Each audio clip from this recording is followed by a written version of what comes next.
ಆರ್ಥಿಕವಾಗಿ ಅವರು ಸದೃಢರು. ಮೀನು ಹಿಡಿಯೋಕ್ಕೆ ಮೀನುಗಾರರು ಸಮುದ್ರದಕ್ಕೆ ಹೋದರೆ ಮೀನು ತಂದಿದ್ದನ್ನು ಮಾರಾಟ ಮಾಡುವವರು ಮಹಿಳೆಯರು. ಅಂದರೆ ಆರ್ಥಿಕವಾಗಿ ದುಡ್ಡು ಅವರ ಕೈಗೆ ಬರುತ್ತೆ. ಅದಕ್ಕಾಗಿ ಅಲ್ಲಿ ಡಿಸಿಷನ್ಗಳು ರೈಟ್ ಡಿಸಿಷನ್ ಆಗುತ್ತೆ. ನನ್ನ ಮಗಳಿಗೆ ಎಲ್ಲಿ ಸ್ಕೂಲಿಗೆ ಹಾಕಬೇಕು, ಅಥವಾ ನಮ್ಮ ಮಗಳಿಗೆ ಯಾವ ಬಟ್ಟೆ ಖರೀದಿಬೇಕು, ಮದುವೆ ಮಾಡುವ ವಿಚಾರ ಇರ್ಬೋದು, ಮನೆ ಕಟ್ಟುವ ವಿಚಾರ ಇರ್ಬೋದು, ಮನೆ ರಿಪೇರಿಯ ವಿಚಾರ ಇರ್ಬೋದು, ಯಾವುದೇ ಇದ್ರೂ ಕೂಡ ಮಹಿಳೆ ಅಲ್ಲಿ ಡಿಸಿಷನ್ ಮೇಕರ್. ಬಹಳಷ್ಟು ಫ್ಯಾಮಿಲಿಗಳಲ್ಲಿ, ಎಸ್ಪೆಷಲಿ ಫಿಶರ್ಮ್ಯಾನ್ ಎಲ್ಲ ಮನೆಗಳಲ್ಲಿ ಕೂಡ ಮಹಿಳೆ ಡಿಸಿಷನ್ ಮೇಕರ್. ಅದಕ್ಕಾಗಿ ಸಹಜವಾಗಿ ಅವರ ದುಡ್ಡು ಒಳ್ಳೆಯ ಕೆಲಸಕ್ಕೇ ಉಪಯೋಗ ಆಗುತ್ತೆ ಮತ್ತು ಉಳಿತಾಯನೂ ಆಗುತ್ತೆ. ಈ ದೃಷ್ಟಿಯಿಂದ ಇವತ್ತು ಮಹಿಳೆಯರಿಗೆ ಅಧಿಕಾರ ಕೂಡ ಕೊಡುವಂಥದ್ದು. ನಾನು ಆವಾಗಲೇ ಹೇಳಿದೆ, ಪಂಚಾಯಿತಿಯಲ್ಲಿ ಒಂದು ಮಹಿಳೆಗೆ ಕೆಲಸದ ಜೊತೆ ಭಾವನೆ ಹೇಗೆ ಜೋಡಣೆ ಆಗಿರುತ್ತೋ ಅದೇ ರೀತಿ ಇವತ್ತು ನಮ್ಮ ದೇಶದಲ್ಲಾಗುವಂಥ ಕಾನೂನುಗಳಲ್ಲಿ ಕೇವಲ ಕಾನೂನಲ್ಲ, ಭಾವನೆಯೂ ಜೋಡಣೆ ಆಗಬೇಕು. ಈ ಭಾವನೆ ಜೋಡಣೆ ಆಗೋದಕ್ಕೆ ಅವಳ ಚರ್ಚೆ ಆಚೆ ಬರಬೇಕು, ಅವಳ ಮನಸ್ಸಲ್ಲಿರುವಂಥ ವಿಚಾರ ಆಚೆ ಬರಬೇಕು, ಅದು ಪಾರ್ಲಿಮೆಂಟಲ್ಲಿ ಚರ್ಚೆ ಆಗಬೇಕು. ಅದಕ್ಕಾಗಿ ಇವತ್ತು ಪಾರ್ಲಿಮೆಂಟ್ಗೆ ಹೆಚ್ಚು ಮಹಿಳೆಯರು ಬಂದಾಗ, 33% ಬಂದಾಗ ಬೇರೆ ಬೇರೆ ಪ್ರೊಫೆಷನಲ್ಸ್ ಬರ್ಬೋದು. ಇವತ್ತು ಯಾವುದೇ ಪಾರ್ಟಿ ಇರ್ಬೋದು, ಎಲ್ಲ ಪಾರ್ಟಿಯಲ್ಲಿ ನಾನು ವಿನಂತಿ ಮಾಡುವಂಥದ್ದು, ಒಂದು, ಮಹಿಳಾ ಮೀಸಲಾತಿ ಬಿಲ್ಲನ್ನು ನೀವು ಸ್ವೀಕಾರ ಮಾಡಬೇಕು. ನಂಬರ್ 2, ಎಕ್ಸ್ಪರ್ಟ್ಸ್ ಇರ್ಬೋದು, ಅಥವಾ ಹಳ್ಳಿಯಲ್ಲೇ ತುಂಬ ಚೆನ್ನಾಗಿ ಕೆಲಸ ಮಾಡಬಲ್ಲು, ಯಾರೋ ಸಾಮಾಜಿಕ ಕೆಲಸ ಮಾಡ್ತಾಳೆ, ಯಾರೋ ಒಳ್ಳೆಯ NGO ನಡೆಸಿದಾಳೆ, ಎಕ್ಸ್ಪೀರಿಯನ್ಸ್ ಇದೆ, ಯಾರೋ ಒಳ್ಳೆಯ ಪ್ರೊಫೆಷನಲ್ ಇದ್ದಾರೆ, ಅದು ವಕೀಲರು ಇರ್ಬೋದು, ಡಾಕ್ಟರ್ ಇರ್ಬೋದು, ಅಥವಾ ಎಂಜಿನಿಯರ್ ಇರ್ಬೋದು, ಅಥವಾ ಬೇರೆ ಬೇರೆ ಫೀಲ್ಡಲ್ಲಿ ಕೆಲಸ ಮಾಡುವಂಥವ್ರು ಇರ್ಬೋದು. ಅಂಥವರನ್ನು ಕೂಡ ನಾವು ಗುರುತಿಸಿ ಅವರಿಗೆ ಟಿಕೆಟ್ ಕೊಟ್ಟು ಅವರನ್ನು ಗೆಲ್ಲಿಸಿದ್ರೆ ಆ ಫೀಲ್ಡಿಗೆ ಅದು ಉಪಯೋಗ ಆಗುತ್ತೆ, ಆ ಇಲಾಖೆಗೆ ಅದು ಉಪಯೋಗ ಆಗುತ್ತೆ, ಆ ಕ್ಷೇತ್ರಕ್ಕೆ ಅದು ಉಪಯೋಗ ಆಗುತ್ತೆ. ಆ ದೃಷ್ಟಿಯಿಂದ ಇವತ್ತು ರಾಜಕೀಯ ಪಾರ್ಟಿಗಳು ಯೋಚನೆ ಮಾಡುವಂಥ ಕಾಲ ಬಂದಿದೆ. ಆ ಕಾಲದಲ್ಲಿ ನಾವಿದ್ದೀವಿ, ಕಾಲ ಬಂದಿದೆ, ಬಹಳ ವರ್ಷದಿಂದ ಚರ್ಚೆ ನಡೀತಾ ಇದೆ. ಆ ಕಾಲದಲ್ಲಿ ಭಾಗವಹಿಸುವಂಥ, ಆ ಕಾಲದಲ್ಲಿ ನಿರ್ಣಯ ತಗೊಳ್ಳುವಂಥ, ಆ ನಿರ್ಣಯದಲ್ಲಿ ನಾವು ಪಾತ್ರರಾಗುವಂಥ ಒಂದು ಕಾಲಘಟ್ಟ ಇವತ್ತು ಬಂದಿದೆ. ಅದಕ್ಕಾಗಿ ಮತ್ತೊಂದು ಬಾರಿ ನಾನು ಪ್ರಧಾನಿ ನರೇಂದ್ರ ಮೋದಿಯವರಿಗೆ ಅಭಿನಂದನೆಯನ್ನು ಸಲ್ಲಿಸಿ, ಹಲವಾರು ಕಾರ್ಯಕ್ರಮಗಳು ಅದಕ್ಕಾಗಿ ನಾವು ಯೋಜನೆ ಮಾಡಿದ್ದೀವಿ. ಔಟ್ರೀಚಿಂಗ್ ಕಾರ್ಯಕ್ರಮ ಅಂದರೆ ಮಹಿಳಾ ಜಾಗೃತಿಯನ್ನು ಮಾಡಬೇಕು, ಮಹಿಳೆಯರು ಇದರಲ್ಲಿ ಭಾಗವಹಿಸಬೇಕು, ಮಹಿಳೆಯರಿಗೆ ತಮ್ಮ ಹಕ್ಕಿನ ಬಗ್ಗೆ ಗೊತ್ತಾಗಬೇಕು.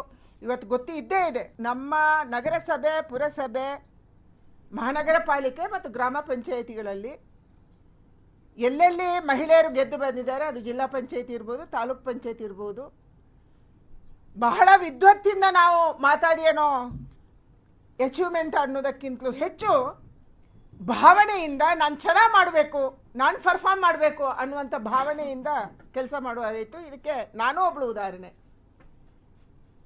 ಇಂಧನ ಇಲಾಖೆಯನ್ನು ನಂಗೆ ಕೊಟ್ಟಾಗ ನನಗೂ ಭಯ ಇತ್ತು, ಬೇರೆಯವರಂತೂ ಆಡ್ಕೊಂಡಿದ್ರು, ಮಹಿಳೆ ಇಂಧನ ಇಲಾಖೆ ಹೆಂಗೆ ನಡೆಸಕ್ಕೆ ಸಾಧ್ಯ ಅಂತ. ಆದರೆ ನನ್ನ ಮುಂದೆ ಇದ್ದಂಥ ಚಾಲೆಂಜ್ ಅದೇ ಇತ್ತು. ಮಹಿಳೆಯರಿಗೆ ಕೇವಲ ಮಹಿಳಾ ಮತ್ತು ಮಕ್ಕಳ ಕಲ್ಯಾಣ ಇಲಾಖೆ ಅಲ್ಲ, ಮಹಿಳೆಯರಿಗೆ ಬೇರೆ ಇಲಾಖೆನೂ ನಡೆಸಕ್ಕೆ ಬರುತ್ತೆ ಅನ್ನುವಂಥದ್ದನ್ನು ತೋರಿಸುವಂಥ ಒಂದು ದೊಡ್ಡ ಜವಾಬ್ದಾರಿ ನನ್ನ ಮೇಲೆ ಇತ್ತು. ಅದಕ್ಕಾಗಿ ಬೇರೆಯವರಿಂದ ಕಲಿತು ತಿಳ್ಕೊಂಡು ಅಧ್ಯಯನ ಮಾಡಿ ಆ ಇಲಾಖೆಯನ್ನು ನಾವು ನಡೆಸೋದಕ್ಕೆ ಪ್ರಯತ್ನ ಪಟ್ಟೆ. ನನಗೆ ಅನಿಸುತ್ತೆ ಅವತ್ತಿನ ಕಾಲಕ್ಕೆ ಅದೊಂದು ಬೆಸ್ಟ್ ಇಲಾಖೆ ಆಗಿತ್ತು ಅಂತ ಹೇಳಿ. ದೇಶದಲ್ಲಿ ಇವತ್ತು ಪಾರ್ಲಿಮೆಂಟಲ್ಲಿ ಮಹಿಳೆಯರು ಬರಬೇಕು, ಪ್ರಧಾನಿಯವರ ಕಲ್ಪನೆ ಏನು, ನರೇಂದ್ರ ಮೋದಿಯವರ ಕಲ್ಪನೆ ಏನು, ಪಾಲಿಸಿ ಮೇಕಿಂಗಲ್ಲಿ ಮಹಿಳೆ ಇರಬೇಕು. ಅದಕ್ಕಾಗಿ ಪ್ರಧಾನಿ ನರೇಂದ್ರ ಮೋದಿಯವರು ಅತ್ಯಂತ ದೊಡ್ಡ ಜವಾಬ್ದಾರಿಯನ್ನು ಮಹಿಳೆಯರಿಗೆ ಕೊಟ್ಟರು. ಆರಂಭದ ಸರ್ಕಾರದಲ್ಲಿ ನೀವು ಗಮನಿಸಿರ್ಬೋದು, ನಿರ್ಮಲಾ ಸೀತಾರಾಮನ್ ಅವರು ಇರ್ಬೋದು, ಸ್ಮೃತಿ ಇರಾನಿ ಅವರು ಇರ್ಬೋದು, ಅದಕ್ಕಿಂತ ಮೊದಲೇ ಸುಷ್ಮಾ ಸ್ವರಾಜ್ ಅವರು ವಿದೇಶಾಂಗ ಖಾತೆ, ನಿರ್ಮಲಾ ಸೀತಾರಾಮನ್ ಅವರು ಮೊದಲೇ ಮಂತ್ರಿ ಆದಾಗ ಕಾಮರ್ಸ್ ಡಿಪಾರ್ಟ್ಮೆಂಟು, ಸ್ಮೃತಿ ಇರಾನಿ ಅವರು HRD, ಇವತ್ತಿಗೂ ನಿರ್ಮಲಾ ಸೀತಾರಾಮನ್ ಅವರು ಫೈನಾನ್ಸ್ ಡಿಪಾರ್ಟ್ಮೆಂಟು, ಅದಕ್ಕೆ ಮೊದಲು ಡಿಫೆನ್ಸು.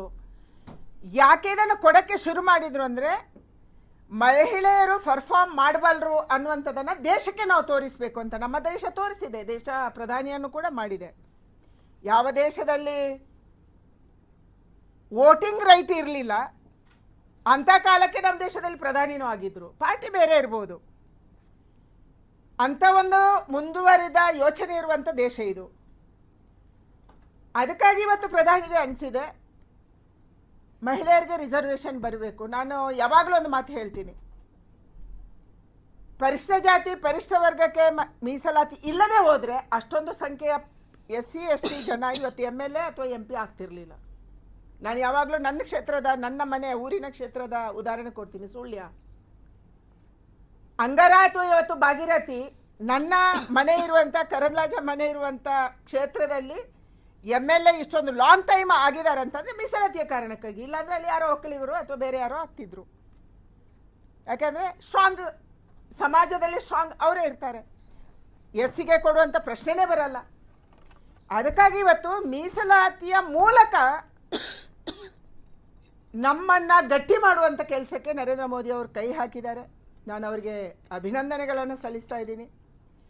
ಇದಕ್ಕೆ ಪೂರಕವಾಗಿ ಹಲವಾರು ಯೋಜನೆ ಆಗಿದೆ. ಶಿಕ್ಷಣದಲ್ಲಿ ನಮಗೆ ಆದ್ಯತೆ ಸಿಕ್ಕಿದೆ.